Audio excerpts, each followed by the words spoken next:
السلام علیکم۔ پروگرام آئینہ کے ساتھ طاہر احمد بھٹی آپ کی خدمت میں حاضر ہے جناب۔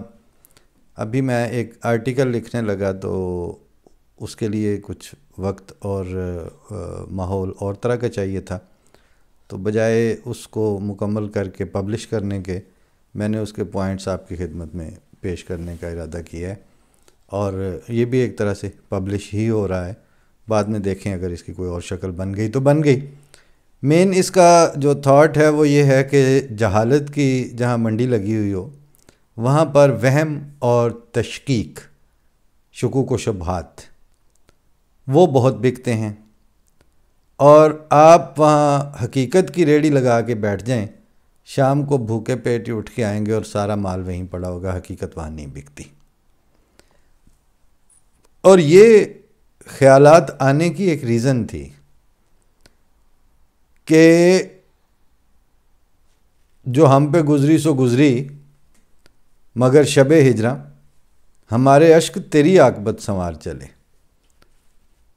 کاش یہی واقعہ ہو رہا ہوتا کہ ہمارے اشک وہاں پر کوئی عاقبت آپ کی سنوار رہے ہوتے، تو خیر پھر بھی بندہ سوچتا ہے کہ چلو کچھ تو ہو رہا ہے۔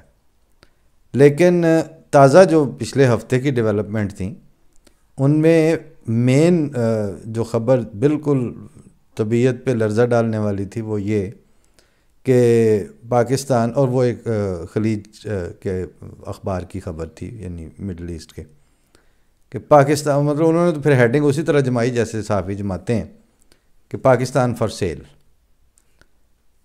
پڑھ کے عجیب سا لگتا ہے، لیکن جب اس کے متن میں دیکھا کہ کیا کیا کچھ کے جو ایئرپورٹس ہیں وہ آؤٹ سورسنگ اس کا نام رکھا ہے جی، وہ حکومت پاکستان اپنے ایئرپورٹس، انٹرنیشنل ایئرپورٹس اور اس طرح کی کراچی کی بندرگاہ اور اس طرح کی باقی چیزیں یہ جی آؤٹ سورس کر رہی ہے۔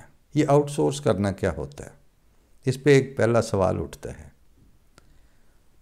کہ نام تو آپ نے رکھ دیا آؤٹ سورسنگ، مطلب یہ ہے کہ آپ اس کو بیچ کے پیسے کمانا چاہتے ہیں۔ پیسے کمانا کیا؟ پیسے لانا چاہتے ہیں۔ کس مقصد کے لیے؟ کہ وہ جو نیا آپ کے ہاتھ سے ڈوب رہی ہے وہ کچھ دن اور اوپر رہ جائے۔ جتنے دن وہ اوپر رہے گی اتنے دنوں میں ہوگا کیا؟ اتنے دنوں میں آپ اپنے آپ کو کچھ اور سمیٹ لیں گے، اتنے وقت میں آپ کو کچھ ٹائم آؤٹ مل جائے گا، اس میں آپ کچھ اور ریسورسز جو ہیں وہ باہر پکے کر کے رکھ لیں گے۔ ایک بات طے ہے کہ پاکستان کے جو ملک ہے اس میں ریاست اور ملک، یعنی جو مٹی کی سرزمین اور جو خطہ زمین ہے وہ ایک الگ چیز ہے، اور ریاست اور اس کے ستون ایک الگ چیز ہیں۔ ریاست اور اس کے ستون اس خطہ زمین پر اپنا اقتدار اور اپنے آپ کو وائبرنٹ اور ایکٹیویٹ کرتے ہیں، اس کے پیڈسٹل کے طور پر وہ خطہ زمین استعمال ہوتا ہے۔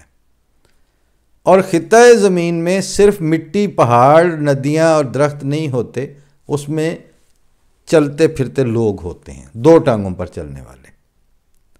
لیکن بدقسمتی یہ ہے کہ اس وقت وہاں پر جو دو ٹانگوں پر چلنے والے ہیں ان کو کہا جاتا ہے کہ عوام کل انعام۔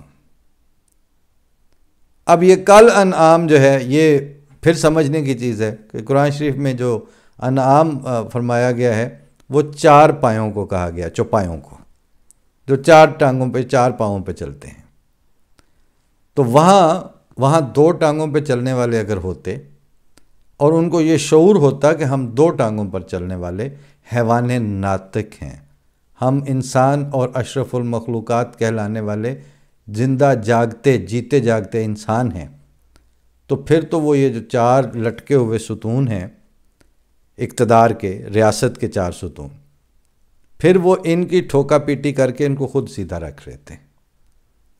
لیکن وہاں وہ چونکہ وہ جو دو پاؤں والا انسان ہے وہ چوپایا بن چکا ہے، اور چوپائے میں کچھ چیزیں مشترک ہیں کہ چوپایوں نے بھی کھانا ہے، چوپایوں نے بھی گوبر کر دینا ہے، بعد میں چوپایوں نے بھی سانس لینا ہے، چوپایوں کو بھی سردی گرمی لگنی ہے، اور چوپایوں کے ساتھ ڈنڈے کے ذریعے ان کو ہانکا بھی کیا جا سکتا ہے۔ یہ جتنی آپ کو میں نے میٹافوریکل اصطلاحوں میں بات کی ہے، آپ کسی دن نظر دوڑا کے دیکھ لیں کہ آپ کے ارد گرد ایسا ہو رہا ہے کہ نہیں ہو رہا۔ اور اس میں حالت یہ ہے کہ اب وہاں پر دو ٹانگوں پہ چلنے کا دعویٰ رکھنے اور بیہیو کرنے والا اجنبی لگ رہا ہے۔ سو ان چار پایوں والے، چار ٹانگوں والوں کی قسمت میں اس کشتی کے ساتھ ڈوبنا ہے۔ ان کی قسمت میں ریاست کے اور حکومت کے علاوہ وطن اور خطہ زمین کے اوپر اگر کوئی بربادی آتی ہے تو اس کو فیس کرنا ان چوپایوں کے حصے میں لکھا ہوا ہے۔ یا بہت تھوڑی سی ایکسیپشن وہ کہ جو دو ٹانگوں والے ہیں لیکن ان کا مرنا جینا بھی پاکستان کے ساتھ ہے، ان کا مرنا جینا بھی اسی خطہ زمین کے ساتھ ہے۔ یہ مجھے یہاں پر تھوڑی سی ڈائگریشن کی اجازت دیں کہ میں بتا سکوں کہ یہ مرنا جینا کی اصطلاح آئی کہاں سے۔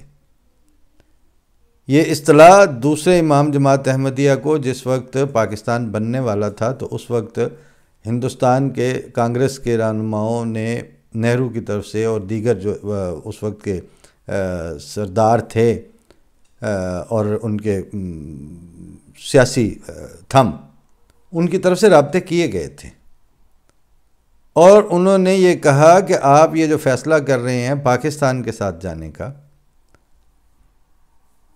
ایک رہنما نے جو ایلچی بھیجے یا بھیجیں جو خاتون آئی تھی، انہوں نے کہا تھا کہ مجھے تو یعنی امام جماعت احمدیہ سے یہ کہا کہ مجھے آپ کی سیاسی بصیرت سے یہ امید ہی نہیں تھی کہ آپ یہ فیصلہ کریں گے، آپ کو پتہ نہیں ہے وہاں آپ کے پاس کیا ہونے والا ہے، آپ کے ساتھ کیا ہوگا۔ تو امام جماعت احمدیہ حضرت مسلم موعود جماعت کے اندر ان کو کہا جاتا ہے، ویسے مرزا بشیر الدین محمود احمد، انہوں نے جواباً فرمایا کہ آپ مجھے کیا بتائیں گے، میں اس سے زیادہ بدترین حالات کو سمجھتا ہوں جو وہاں پیش آ سکتے ہیں۔ بلکہ احمدیوں سے مخاطب کرتے ہوئے آپ نے فرمایا کہ میں اگر وہ سارا کچھ بتاؤں تو آپ لوگوں میں استطاعت نہیں ہے، آپ کے دل پھٹ جائیں کہ وہاں کیا ہونا ہے ہمارے ساتھ، لیکن ہمارا جینا مرنا مسلمانوں کے ساتھ ہے۔ ہم کسی فیصلہ کن وقت کے اوپر ہندوؤں یا کسی بھی دیگر طبقے کے ساتھ الحاق نہیں کر سکتے۔ موت زندگی پھر ہماری ادھر ہی ہے۔ اس بیک گراؤنڈ کے ساتھ بھی وہاں پہ لوگ موجود ہیں نا، جن کی گھٹی میں یا جن کی جڑوں میں اور ان کی رگوں میں یہ تھاٹ ہے جو خون بن کے دوڑ رہا ہے۔ وہ اقلیت، وہ تھوڑے سے دو ٹانگوں والے انسان چھوڑ کے، اور اس طرح باقیوں میں بھی، یہ ضروری نہیں کہ وہ اس طرح یہ سوچ رکھنے والے صرف احمدیوں میں ہی ہوں، پاکستان اور وطنیت کا حقیقی شعور رکھنے والے بہت کم لیکن ہیں،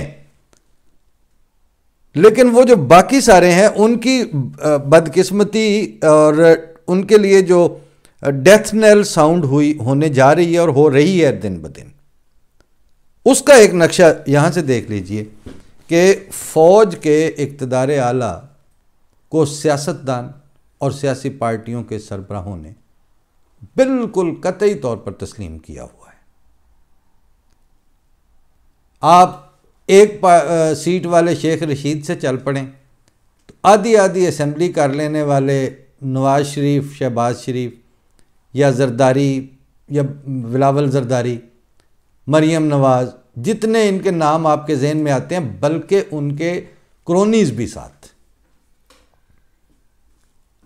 اور ایون جماعت اسلامی جیسے بھی اور دیگر، سراج الحق کیا تو فضل الرحمان کیا، سب کے سب پوری کلیئرٹی کے ساتھ جانتے ہیں کہ پاکستان پر اقتدار اعلیٰ فوج کا ہے۔ کیوں؟ کیونکہ آپ اخباروں میں، آپ ٹاک شوز میں یہ ایک لفظ سنتے ہیں جی، مقتدرہ، مقتدر ادارے۔ وہ فوج کے اور اسٹیبلشمنٹ کے اداروں کو، آئی ایس آئی کو، دیگر اس طرح کی جو ایجنسیاں ہیں، ان کو کہتے ہیں مقتدر ادارے۔ تو جب آپ مانتے ہیں کہ مقتدر وہ ہیں تو آپ کیا ہیں؟ کیونکہ پارلیمنٹری ڈیموکریسی میں تو اقتدار اعلیٰ جو ہے وہ عوام کے نمائندوں کے پاس ہوتا ہے. پارلیمنٹری جمہوریت میں تو وزیر اعظم ہیڈ آف دا پاور ہوتا ہے. سینٹ کا چیئرمین یا سینیٹرز جو ہیں وہ ایوان بالا کے ہوتے ہیں، پھر صدر پاکستان ہیں. یہ جتنے بڑے بڑے نام ہیں جن کے ساتھ عزت مآب اور یور ایکسیلنسیز اور یہ سارا کچھ لگتا ہے، ان ساروں کے پاس اقتدار نہیں ہوتا، کبھی بھی نہیں ہوتا. بے نظیر تھی، اس کے پاس اقتدار نہیں تھا. نواز شریف کے پاس کسی دور میں بھی اقتدار نہیں تھا. خود مانتے ہیں نا، یہ کتابیں چھپی ہوئی ہیں ساری. گردن پہ انگوٹھا رکھ کے جب چاہیں ان کو جب کہا جائے کان سے پکڑ کے سائڈ پہ ہو جائیں، تو یہ ان کو پتہ ہے نا کہ اقتدار ان کے پاس نہیں ہے. یہ حقیقت عوام کو تسلیم کیوں نہیں کرنے دیتے؟ ان کے ساتھ یہ یعنی یہ کلیئر عام آدمی کی انڈرسٹینڈنگ کیوں نہیں ہے؟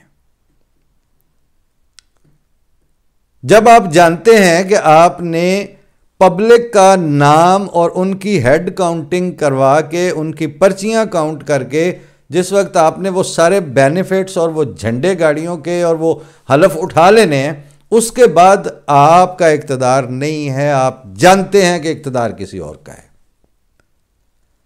بلکہ اب تو وہ پرچیاں اور اس کی ریگنگ اور وہ سارا پروسیس جو ہے وہ بھی آپ کہتے ہیں.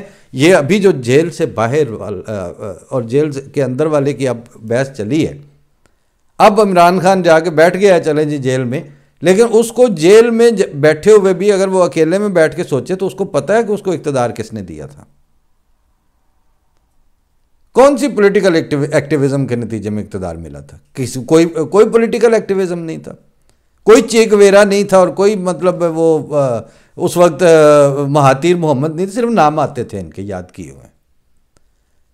ذاتی سٹرگل اور نیلسن منڈیلا کی طرح 10-10 20-20 سالہ جیلیں کاٹ کے اور اپنے آپ کو پورے پولیٹیکل پروسیس میں سے گزار کے پھر جا کے کہیں کسی اقتدار کی مسند تک پہنچنا اور اعلیٰ ترین ایوان تک پہنچنا، ان میں سے ایک نام گنوا دیں جس نے یہ کام کیا ہے. اگر کہتے ہیں جی زرداری کی زبان جو ہے اس کو کاٹنے کی کوشش کی گئی تھی، تو وہ ایک جو دھڑا تھا وہ دوسرے دھڑے کی زبان بندی کر رہا تھا. اگر آپ کہتے ہیں کہ خواجہ آصف کو یا فلاں کو یا مطلب ان لوگوں کے ساتھ ٹارچر کیے گئے تھے، تو ایک کے ساتھ مل کے دوسرا ٹارچر ہو رہا ہوتا تھا. رانا ثناء اللہ کو ٹارچر ہو رہا ہے تو وہ کون کروا رہا تھا جب دوسرے اس کے ساتھ ہوتے تھے؟ ہر دو ان میں سے انڈیپینڈنٹ پولیٹیشین کون تھا؟ اس میں سے اپنا سیاسی ذاتی پروفائل رکھنے والا کون تھا؟ اور اگر کوئی ہوتا وہ یہ حرکتیں کرتا ہی نہ. نیلسن منڈیلا کے بارے میں یہ کہا جاتا ہے کہ وہ بعد میں ایک جگہ کہیں کھانا کھانے گیا ایک ریسٹورنٹ میں، تو وہاں ایک بدحال آدمی جو تھا وہ بیٹھا ہوا تھا، پہلے سے کھانا کھا رہا تھا. تو ان کے ساتھ جو بھی وہ اس وقت ظاہر ہے Nelson Mandela was father of the nation, تو اس نے ان کو کہا کہ اس کو بلاؤ، اس کو میرے ساتھ آ کے بیٹھے. تو وہ کانپتا ہوا آیا، دیکھ تو وہ چکا ہی تھا. تو خیر جب وہ بیٹھ چکا تو کہتے کھاؤ کھانا شانا کھاؤ، تو وہ ڈرتا ڈرتا ہاتھ کانپتے کے ساتھ وہ کھا رہا تھا. کھانا وانا ختم کر کے وہ چلے گئے. تو انہوں نے کہا کیا یہ کہانی کیا ہے؟ کہتے کہانی یہ ہے کہ یہ ڈر اس لیے رہا تھا کہ میں جب جیل میں تھا تو وہ مجھ پہ ٹارچر یہ کرنے والا تھا، اور جب میں پانی مانگتا تھا تو یہ پیشاب دیتا تھا مجھے. اب یہ ریٹائر ہو چکا ہے اور زمانہ رنگ بدل چکا ہے.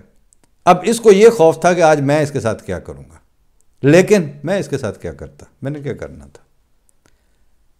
پولیٹیکل سٹرگل کا پروفائل رکھنے والے کہاں ٹارچر کرتے ہیں؟ عمران خان اگر جیل میں ہے تو وہ اس لیے ہے کہ اس کو جیل میں ڈلوانے والوں کا بھی پولیٹیکل پروفائل اور پولیٹیکل سٹرگل کوئی نہیں ہے. اور عمران خان اور اس کے کرونی جب ظلم کر رہے تھے تو وہ بھی اس لیے کر رہے تھے کہ وہ بھی چمٹی سے پکڑ کر لائے گئے تھے. اور اللہ حاضل کے آس پیچھے پوری یہی ہسٹری چل رہی ہے. اس کے بعد اب اگر پبلک کسی وقت یہ کہہ دے کہ مائی باپ سانوں میں پتہ ہے اقتدار کدھر ہے، چھڈو یہ تماشا، دسو کی کرنا ہے، تو پھر اس بات پہ چل پڑیں.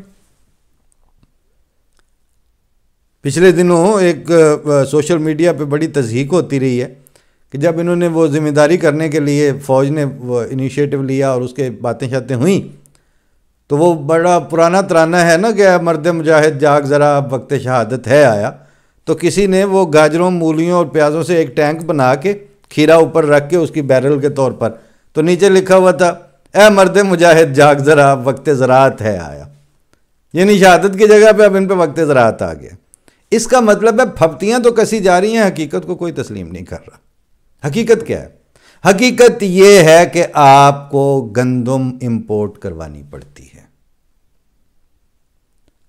حقیقت یہ ہے کہ پاکستان کے پاس جتنی زمین ویلی پڑی ہوئی ہے اس کے ذریعے 10 اور ملکوں کو گندم ایکسپورٹ کی جا سکتی ہے، مصیبت پڑنے پر لوگوں کو فری ٹنوں کے حساب سے گندم دی جا سکتی ہے، اتنی گندم وہاں پروڈیوس ہو سکتی ہے، کسی ماڈرن زراعت کے ذریعے نہیں، نارمل چھٹا دینے والی زراعت کے ذریعے۔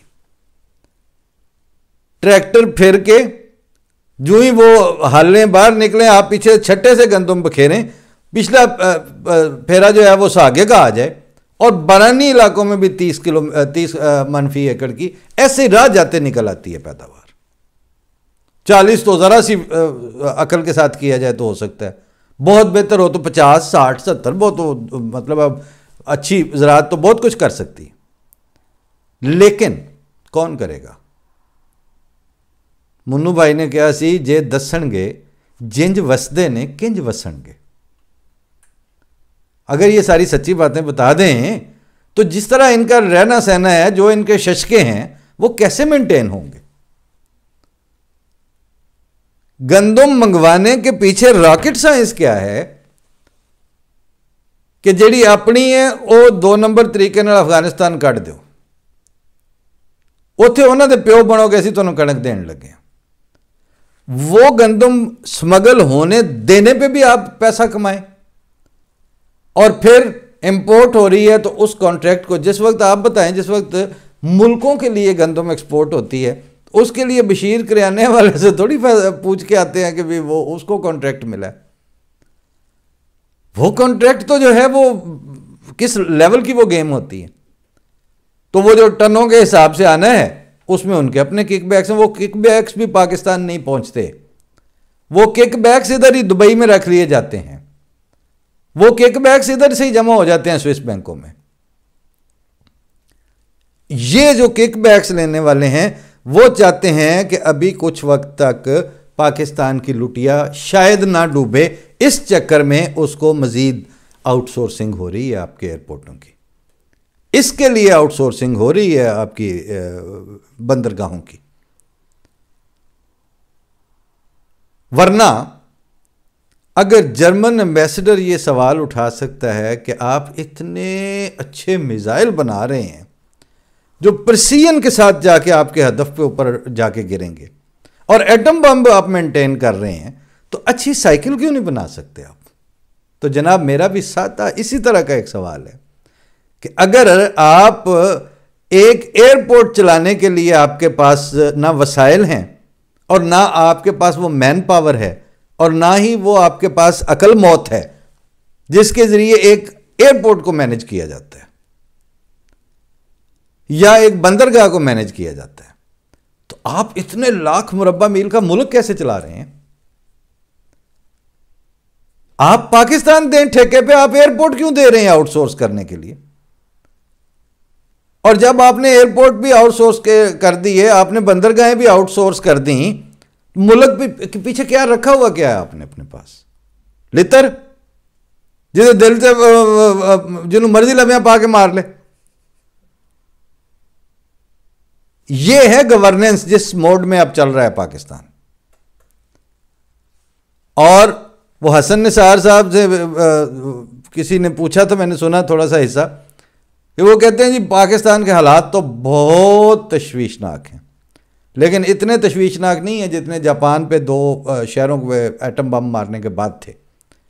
تو ان کی تو جو پبلک کے سامنے ان کی لیڈرشپ نے سچ بول دیا کہ ہم جنگ ہار گئے ہیں، ہتھیار پھینک دیں اور اوزار اٹھا لیں۔ تو انہوں نے یہ کر لیا، آپ ذرا اٹھائیں اوزار، آپ اوزار اٹھائیں، مولوی داڑیاں لے کے آپ کے اوپر حملہ کرنے کے لیے پہلے آپ کے لیے تیار بیٹھا ہے. یہ ایسا بدبخت ہے کہ آپ 5 کلے جو ہے وہ پراپر اگر اس سے فصل لے لیں تو وہ باہر آ کے آپ کے بیٹھ جائے گا آپ کی کنک پہ تو انہیں رسالت لگانے کے لیے. آپ نے ملک زہریلا کر لیا. آپ کہاں جاپان کی اب بات کریں گے؟ کیسے کریں گے جاپان کی بات؟ آپ کو اس وقت ابھی بات ہو رہی جو الیکشن جو ہے وہ اس کے آبادی کے سینسس کے بعد ہوں گے. جیوندے جاگدے بندیاں دی سینسس دے بعد دی گل ہے. تسی کاراں دا سینسس نہیں کر سکے کہ کسی ضلع دے وچ اصل چ کنیاں گڈیاں نے. آپ کمپیوٹرائزڈ طریقے سے اپنی، یعنی آپ کو یہی نہیں پتا، جب دھماکوں میں پھٹ جاتی ہیں کاریں پھر پتہ چلتا ہے یہ وہاں سے گئی تھی، ادھر گئی. آپ کے پاس تو گاڑیوں کا ریکارڈ نہیں، آپ کے پاس ڈرائیونگ لائسنس کے سسٹم کا ریکارڈ نہیں. آپ کا بندہ شناختی کارڈ دکھاتا ہے ناکے کے اوپر، وہ کہتا ہے سانوں کی پتہ ہے اصلی ہے کہ جعلی ہے. اور ڈنگرا تینوں جو اس کے جاری کرنے کا کیا مقصد ہے اگر تم نے اس کو چیلنج کر دینا ہے تو؟ اور آپ کے جعلی شناختی کارڈ بھی جاری ہوتے ہیں. ادھر کوئی کانسیپٹ ہی نہیں ہے کہ آپ کی ہاؤس وائس جو ہے وہ غلط ہے. آپ ہاؤس وائس پوچھیے، آپ نے ہاؤس وائس دے دی، that is the final document. آپ سے کار کی رجسٹریشن پوچھی گئی، آپ نے کار کی رجسٹریشن دے دی، اس کے بعد کوئی بحث نہیں. آپ وہ کر ہی نہیں سکے. میں نے پچھلے دنوں سفر تھا تو بچوں کو میں ساتھ دکھا رہا تھا، تا حد نگاہ گولڈن کارپیٹ پڑا ہوا ہے گندم ہی گندم میں. تو ایسے جب بات ہوئی کہ پاپا انہوں نے اتنی، میں نے کہا اتنی گندم کی وجہ یہ ہے بچے، ان کی 2-2 4-4 کروڑ کی ایک مرسیڈیز بھی ہے. مرسیڈیز ان کی اپنی، بی ایم وے ان کی اپنی، آؤڈی ان کی اپنی، اوپل ان کی اپنی، فاوے ان کی اپنی. جو کاروں کے انٹرنیشنل بڑے برانڈ ہیں وہ ساروں کے یہ مالک ہیں. پھر یہ گندم پاکستان کی نسبت چٹکی کے اشارے سے امپورٹ کر سکتے ہیں. لیکن عقل ان کو اللہ نے شعور دیا ہوا ہے کہ اگر حالات ہی ایسے ہو جائیں، جیسے کرونا تھا تو ہر طرح کی آپریشنز معطل کرنے پڑے، اگر آپ کو خوراک کے لیے بلیک میل کرنے پہ اتر آئے دنیا، تو آپ مجرم ہیں کہ آپ نے اپنے ریسورسز کو انڈیپینڈنٹ اور خود انحصاری کے ساتھ کیوں نہیں رکھا ہوا. چنانچہ یہ مرسیڈیزیں بنتی رہیں گی، بی ایم وے ایکسپورٹ ہوتی رہیں گی، لیکن کنک کے اوپر کمپرومائز نہیں کرتے. 10 سال تو مجھے ہو گئے ہیں، کسی سیزن میں میں نے ان کو دیکھا ہے کہ جو فصلیں یہ لے سکتے ہیں، آلو، گندم، مکئی، اپنا سرسوں، چکندر، جتنی فصلیں ان کے پاس ممکن ہیں ان میں کوئی کمپرومائز نہیں ہے، اسی لیول پہ جائیں گی. لائف سٹاک سارے کا سارا. اس طرح آپ کے پاس سوچنے کے لیے نہ میڈیا فری ہے، نہ عدلیہ اس طرح کے سو موٹو لے گی. اسٹیبلشمنٹ جو ہے وہ اپنی کمپارٹمنٹلائز ہو کے اس کو، وہ کہتے ہیں ان کو کوئی خطرہ نہیں ہے. ان کو پتہ ہے کہ ہم اپنے آپ کو سنبھالنے جوگے ہیں، اور وہ کہتے ہیں ہم ہیں تو ملک ہے. بات بھی ٹھیک ہے، کیونکہ ملک کا مطلب ہی صرف وہ ہے. اب سیاستدان نے کیا کیا ہے؟ سیاستدان جاتا نا، اس سے بات کر لیتا نا کہ یہ مٹی والا جو خطہ زمین ہے یہ یہاں سے اکھاڑ کے تو جا نہیں سکتا، اور ہم بعض شرائط پہ پورے نہیں اتر سکتے آپ کی. آپ کو میں ایک عرض کروں، آپ اکثر جو میرے جو نان احمدی دیکھنے والے ہیں نا، ان کو یہی ہوتا ہے کہ یہ احمدیت کے بغیر پروگرام نہیں ہوتا. ہو جاتے ہیں، یہ ہوا ہے نا ابھی آپ کے سامنے، لیکن بات ختم نہیں ہوتی. کیوں؟ سلیم کوثر نے کہا تھا گمنام سے ہی مرکزی کردار تو ہم تھے، پھر کیسے بھلا تیری کہانی سے نکلتے. بات یہ ہے کہ آپ میں مرکزی کردار ہیں ہی ہم، ہمارے بغیر نہ آپ کی بات ختم ہو کیسے سکتی ہے. اب یہ چھوٹا سا اس میں ایک نقطہ ہے، سارا کسی کو آپ پلٹ کے یوں پوچھیں مذہب بندے دا تے خدا دا، ہاں مذہب اللہ دا تے بندے دا معاملہ ہے، ٹھیک ہے، آپ سارے مانتے ہیں، مذہب ریاست کا کوئی کام نہیں ہے، سب مانتے ہیں، سب شریف النفسوں کو پتہ ہے، بدبخت ملائیت کو چھوڑ کے۔ آپ میں سے گواہی کس نے دی کہ مذہب خدا اور بندے کا معاملہ ہے؟ صرف ہم نے دی کہ مذہب خدا اور بندے کا معاملہ ہے۔ کن معنوں میں دی؟ ہم نے کہا کہ ہمارا یہ عقیدہ ہے، ہم یہ بالکل نہیں چھوڑ رہے، اور ریاست کے ساتھ پچھلے جب سے پاکستان بنا ہے، آپ 70 72 سال 75 سال کی تاریخ میں آپ پاکستان کے احمدیوں کی وطنیت اور لائلٹی کے لیے جتنے رویے چاہیے ان سروں پہ 100% پورا اترنے والے صرف احمدی ہیں۔ سرٹیفکیٹ ہمارے پاس آپ کی طرف سے نہ اسلام کا جاری ہوا ہے، نہ وطنیت کی محبت کا، لائلٹی کا جاری ہوا ہے۔ آپ کے پاس وطن کی محبت کا بھی سرٹیفکیٹ ہے اور آپ کے پاس اسلام کے ساتھ وفاداری کا بھی سرٹیفکیٹ ہے۔ سرکاری طور پر آپ مسلمان ہیں، فرسٹ کلاس اور فرسٹ ریٹ سٹیزن ہے سٹیزن شپ کے لحاظ سے، لیکن جتنے بلاسٹ ہوئے ہیں ان کے آپ ہی ذمہ دار ہیں نا۔ احمدیوں کی صفوں میں تو کوئی بھی نہیں ہے۔ طالبان کی سلیپنگ سیل کون ہے ان کو جو پناہ دے رہے ہیں؟ آپ۔ ربوہ میں تو کوئی نہیں ہے سلیپنگ سیل۔ کوئی کھرا کبھی آج تک کسی دہشت گردی کے احمدیوں کی طرف گیا ہے؟ آپ کی طرف جاتا ہے۔ اس کے بعد جب بدماشی ہو چکتی ہے پیچھے سے ایک بیان آ جاتا ہے، ایسی حرکت کرنے والا کیسے مسلمان ہو سکتا ہے؟ ایسے مسلمان ہو سکتا ہے جیسے آپ سارے ہیں۔ اور اسلام کے ساتھ آپ کی وفاداری کا کیا لیول ہے؟ یہ کسی اور وقت پہ رکھ لیتے ہیں۔ آج بات لمبی ہو گئی ہے، لیکن اب آپ کو کچھ پروگراموں میں یہ بتائیں گے کہ بھائی چوپایوں کے اندر 2 ٹانگوں والوں کے جو ہیں ان کو دورے مسائل ہیں۔ ہمیں آپ کے سینگوں کا بھی مسئلہ ہے، ہمیں آپ کی پوچھل کا بھی مسئلہ ہے، اور ہمیں تیسرا مسئلہ یہ ہے کہ ہم خدا تعالیٰ نے ہمیں 2 ٹانگوں پہ چلنے والا انسان بنایا ہے، ہم آپ کی حرام توپیوں کی وجہ سے 4 ٹانگوں پہ نہیں آ سکتے۔ تو ہمیں اپنے آپ کو سیدھا بھی کھڑا رکھنا ہے اور ہمیں آپ کی دلتیوں سے بھی بچنا ہے۔ اور اگر کل کو اس ملک کے اندر واقعتاً اس خطہ زمین نے اپنی شرائط پہ سروائیو کرنے کی کوئی اگر اس میں رمق باقی بچنی ہے اور کوئی آپشن باقی بچنا ہے، وہ ملائیت کے بغیر بچنا ہے، وہ سچائی کے ساتھ بچنا ہے، وہ تشکیک اور وہم کے بغیر وطنیت کے ایس او پی طے کرنے کے ساتھ بچنا ہے، اور وہ اس طرح کے جو ڈنگ ٹپاؤ اور انگلیوں پہ ناچنے والے میڈیمز ہیں ان کے ذریعے کوئی وطنیت عام نہیں ہونی۔ ان کے ذریعے ترانے عام ہونے ہیں۔ ایک دفعہ آپ ایک ترانہ سنائیں گے، دوسری طرف سے سوشل میڈیا وہ لے کے آ جائے گا کہ اے مرد مجاہد جاگ ذرا، اب وقت زراعت ہے آیا۔ وقت شہادت اور قائم رہنے والی ایس او پیز طے کرنے کے لیے 2 ٹانگوں والے لوگ طے کریں گے، 4 والے نہیں۔ فی امان اللہ، السلام علیکم۔